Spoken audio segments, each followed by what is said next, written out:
Bueno, estamos muy contentos de recibir a este invitado que lo tuvimos una vez acá en el estudio, Sí, claro. después nos comunicamos telefónicamente, pero estábamos nosotros necesitando conversar sobre las elecciones que va a haber en Estados Unidos ahora la semana que viene, el día 8, y por eso es que llamamos a Jorge McFood, este compatriota, que es profesor, que es escritor, y que vive en Estados Unidos y bueno, nos da la chance de tener una mirada desde el lugar. Buen día, Jorge, ¿cómo estás?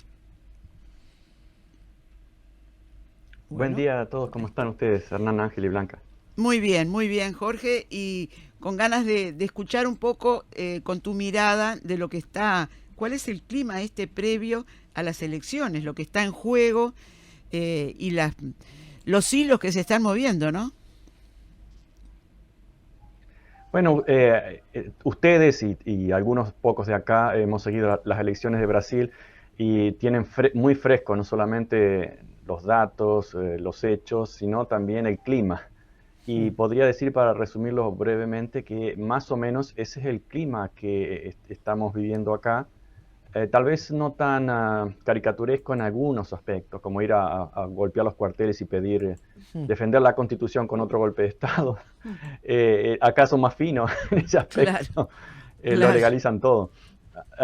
Pero la idea es más o menos la misma. De hecho, hace muchos años que estamos repitiendo que todas las cosas de la extrema derecha que surgen acá, a los pocos años se repiten en América Latina, y Brasil es uno de esos casos clarísimos. Sí. Hasta los modos, hasta los tics, los clichés, eso es toda una copia muy burda, pero eso ya es tan repetido que hasta vergüenza da decirlo.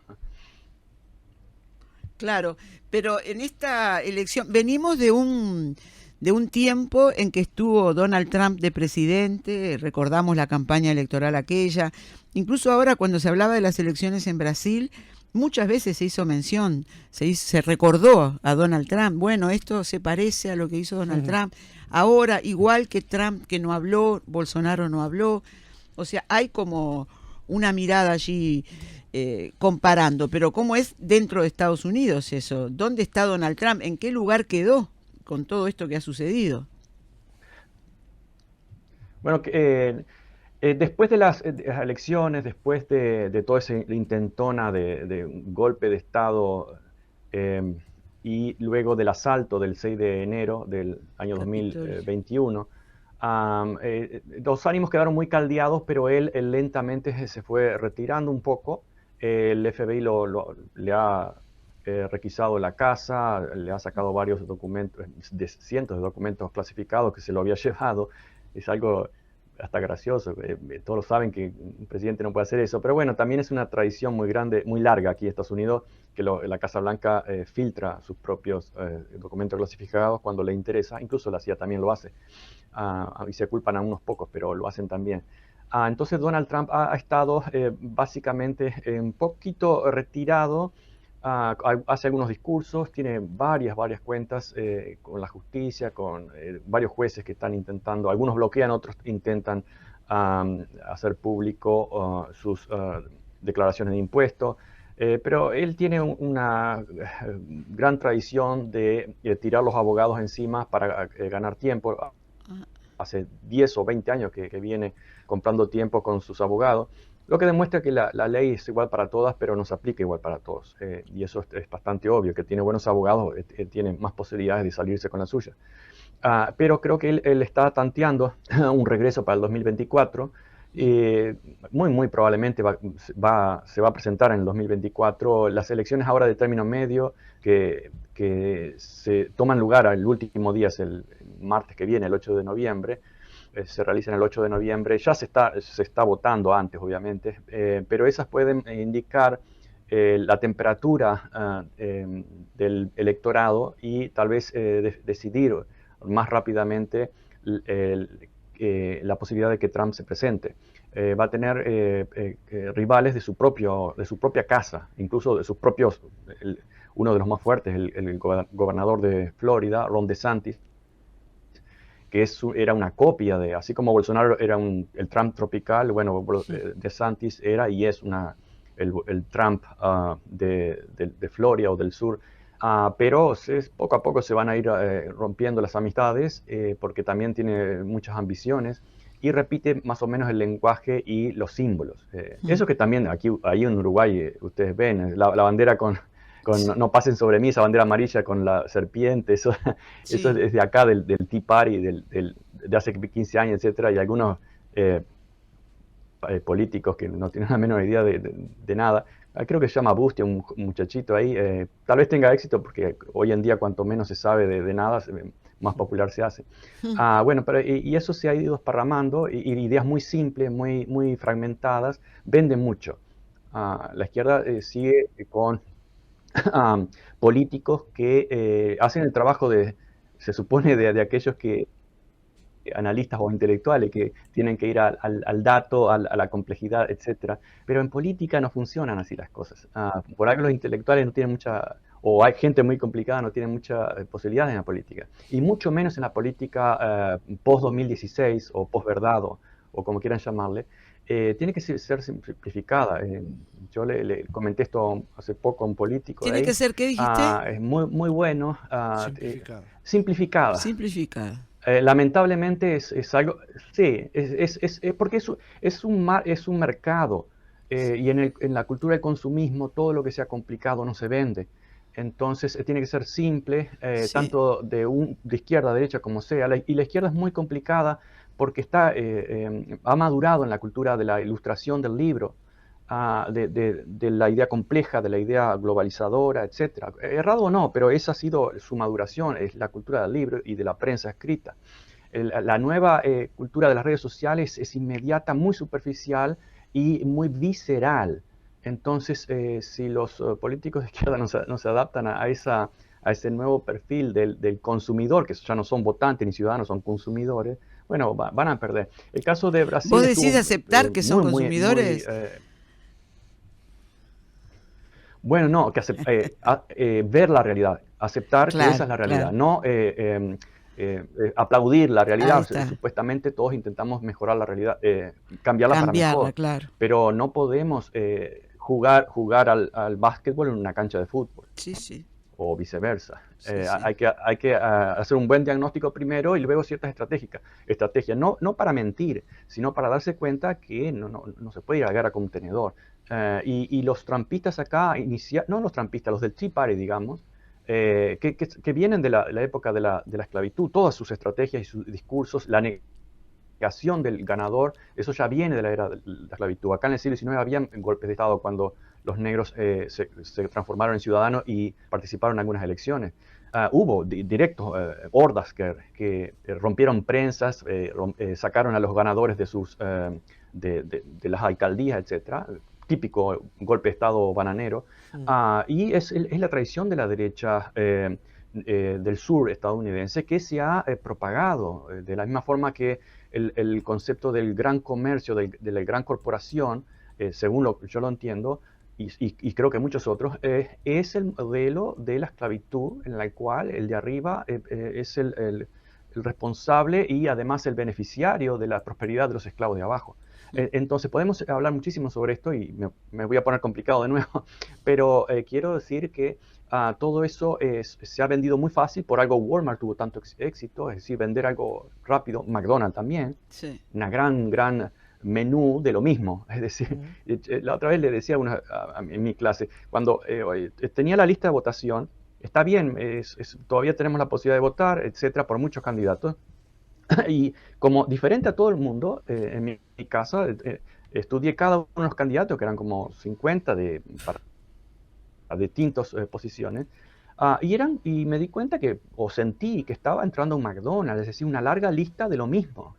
No hay opciones. Entonces se crea la ilusión de un cambio, de alternativas, cuando en el sistema no hay. Y de hecho el sistema electoral de Estados Unidos es una herencia de la esclavitud, eso está claro. Podríamos también hablar ahora sobre eso, pero entonces eso es lo que tiene éxito en el mercado electoral.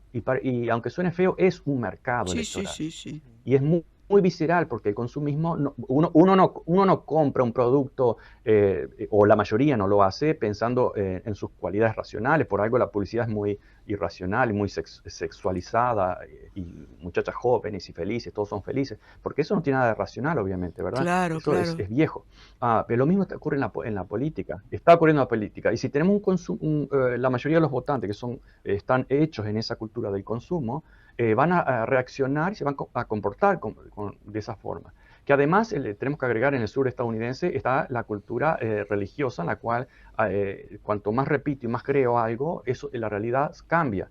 Y vemos acá en Estados Unidos, ahora en Brasil, la gente arrodillándose para que cambie. Como no cambia la realidad, bueno, vamos a pedirle el sustituto de Dios, que son los militares, para salvar la Constitución. Y así seguimos. Ese es el centro más fuerte del trumpismo, del bolsonarismo, y así seguimos en muchas otras partes del mundo, también Claro, en Jorge, Europa. y para estas elecciones que vienen el martes, eh, el trampismo es uno de los que va con fuerza, digamos.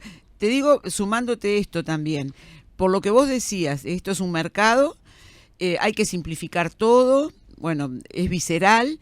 Digo porque muchas veces hay como una fantasía de que Donald Trump es Donald Trump, él, es él solo, él con su jopo, con su forma de actuar, No, con su prepo, pero no se tiene en cuenta quién lo sostiene, por qué es que llega a donde llega. Es como que no, hay quienes sin dieron duda. con el hombre que Sí, tenían que dar. claro, es como decir que el nazismo era Adolf Hitler, no Claro. tiene ningún sentido. El personaje estaba ahí en el momento indicado, en el lugar Ahí indicado. va. Lo mismo le pasa con Trump, aunque no es que esté comparando directamente con Hitler, pero es la misma lógica. El trumpismo ya existía de antes, con el Tea Party y con muchos otros movimientos. Y aparecieron algunos oportunistas, de hecho, Trump ni quería ser presidente, era un tema de marketing también, tenía sus empresas estaban cayendo y tiene muchos fracasos como hombre de negocio, pero en fin, se vende bien. Y en este momento sí que hay un resurgimiento, hay una narrativa de que la economía está muy mal. Lo peor que ocurre acá en este momento es una inflación del 8 y algo por ciento, que es alta. Para el estándar de acá, que es un 2%, Claro. 8% es muy alta. Pero los republicanos le echan la culpa a las ayudas durante la pandemia del gobierno. Y si vemos, sí se enviaron cheques y dinero, etcétera, pero eso ha ocurrido desde el 2008. ¿Recuerdan cuando salvaron los bancos Mm, y se imprimía dólares como tonto? claro. 80, más o menos 80 billones por mes, o 1.000 millones en español, por mes. Y la inflación era 0,71% durante muchos años, incluso después que se salió de la recesión. Cuando Trump hizo una especie de grandes reducciones de impuestos a los millonarios, fueron 2 trillones de impuestos que los billonarios, los ultra ricos, dejaron de pagar, y la economía no mejoró para nada, siguió siendo estuvo más o menos igual, nada más que el déficit se aumentó dramáticamente. Y además podemos seguir también las distracciones de las guerras. Bueno, ahora, recuerdan, cuando terminó la guerra de Afganistán, dijimos, esperen que viene otra, porque es necesario siempre un conflicto de ese tipo. Pero no están en el centro de la discusión de Estados Unidos, sino la economía. Ahora, la economía en los números está creciendo razonablemente, 2,5 el último semestre, pero la narrativa es más fuerte que la realidad en ese aspecto. Entonces es muy probable que los republicanos van a recuperar la Casa Baja, the House, o lo que es los diputados, la Cámara Baja de ahí, y van a pelear el Senado. Sobre todo si ganan Arizona y Georgia, van a dar vuelta. En este momento son 50-50, senadores de un lado y del otro. El desempata la vicepresidenta, que es demócrata. Dos de los que se cuentan como demócratas son independientes, pero solo dos, uno de ellos es Bernie Sanders. Pero es muy probable que están ahí muy bien posicionados los republicanos para tomar posesión de las dos cámaras, por lo menos Claro. la Cámara Baja seguro. Son dos partidos ahí, son dos opciones, no es más que dos opciones, ¿no? Sí, dos opciones. Los independientes se tienen que sumar a uno de ellos. Como decía Bernie Sanders, el socialista de Vermont, Sí. se suma a los demócratas porque es lo más parecido a él, pero tampoco es que sea una gran diferencia un partido con el otro, Mm. republicanos y demócratas. ¿Y los demócratas cómo Pero están siempre para esta está elección? 50 y 50. No está muy bien por el ánimo. En realidad no han hecho nada dentro del estándar nada terrible, Mm. ningún error muy grande. El presidente, bueno, todos saben, Biden está un poco oído intelectualmente. Ayer o antes de ayer dio un discurso que me sorprendió, no por bueno el discurso, sino porque demostró cierta claridad intelectual en gran parte del momento. Uno dice, bueno, el hombre no está con Alzheimer todavía, pero Mm. hay ciertos momentos, y además se repite mucho en las redes sociales, de que el hombre está perdido. Y sí que tiene cosas que uno podía sospechar. Entonces, y no hay candidatos dentro de los demócratas, absolutamente nada, no hay nada que uno puede decir, este es nuevo, este puede Claro. producir un cambio. Y yo creo que ya estamos en esta década, ya estamos posicionados para un cambio, no ideológico, sino político, hacia la izquierda, claramente. La juventud está bastante fastidiada, no solamente las perspectivas ya no son las de sus padres, sino que hay un creciente, creo yo, un creciente eh, eh, conciencia, una creciente conciencia de que el modelo que se vendía, de que cuanto más bien estén los millonarios, que Elon Musk y los Bill Sí. Gates, etcétera, son los responsables de nuestra prosperidad, la juventud ya está comenzando a cuestionar, y yo creo que eso va a seguir creciendo porque es insostenible si no es con propaganda. Mm. Y como Estados Unidos va a seguir siendo una potencia económica por varias de décadas seguramente, pero relativamente ya no es como Europa, no es la que dictaba y ordenaba tan fácilmente, porque hay jugadores de peso ahora, como China, Rusia, Brasil en cierta medida, aunque Brasil se desinfló mucho en los últimos años, pero inevitablemente el resto del mundo está comenzando a despertarse, y entonces los grandes poderes tradicionales occidentales ya no son los que dictan. Y eso genera una gran frustración en Europa y un gran odio de la extrema derecha, y similar ocurre acá en Estados Unidos. Entonces, ¿cómo se sale de ese callejón sin salida? Bueno, Sí. entendiendo cuál es la realidad, en dónde estábamos parados, que nos estábamos beneficiando por generaciones de una posición de privilegio que también en una clase un estudiante hablaba de la cultura del trabajo de Estados Unidos, etcétera. Y yo recordaba que en realidad hay muchos países que trabajan mucho más que acá en Estados Unidos, Claro. individualmente, que los pobres trabajan más que los ricos, en la gran mayoría, que holgazanes hay en todas las clases sociales, Claro. y todos lo sabemos.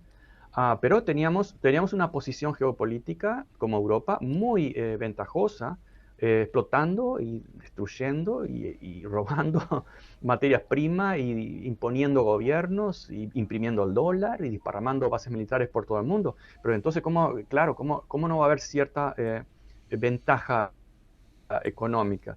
Ah, ¿Cuántas veces se ha dicho, si este país, Argentina, Brasil, hiciera lo mismo que Estados Unidos, seríamos superpotencia? Yo le repito 1000 veces, no, señores, para que sean superpotencia, ustedes primero tienen que imprimir the global currency, la moneda global. Segundo, tiene que dominar militarmente y tener bases militares por todo el mundo, etcétera. No, no es simplemente el idealismo de que trabajamos y somos efectivos y vamos a ser potencia del mundo, no.